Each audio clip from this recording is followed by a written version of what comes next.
अस्सलाम वालेकुम, मैं तुहाडा अपना होस्ट डॉक्टर मोहम्मद इरफान मलिक। तुसां वेखदे पियो मेरा यूट्यूब चैनल पंजाबी टाइगर लोग।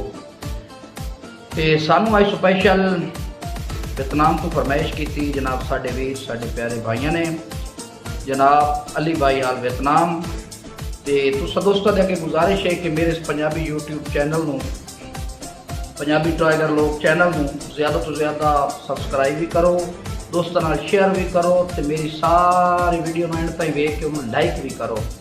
ताकि मैंने पता लगे कि मेरे जितने दोस्त, मेरे चाहने वाले दोस्त ने, वो मेरी वीडियो में लाइक भी करते हैं, शेयर भी करते हैं, तो मेरे चैनल को ज़्यादा से ज़्यादा सबसक्राइब भी कर रहे हैं। तो आज स्पैशल ये दौड़े जनाब अली भाई तुसा जरा सुन के तुसा जदन दी करम नवाजी दी मेरी जात ते दीद भवाइए, तो तुहाडी संगत दे मान तो इंज लगदा है मेरे नाल हयात खुद आइए, ते कोई आसिद नजर निखेड़ न छोड़े, ए भी रखदा खौफ डराइए, तुहाडे नौकरां में साडा ना रहे भला कोई घट भी आइए। भाई अगे ढेर मुसाफत कट आया, एक साइल गरीब बेदर्दा, भाई अगे ढेर मुसाफत कट आया, एक साइल गरीब बेदर्दा, हर कई नू सजण ते मान आउंदा है जिवें मान शहीन नू परदा,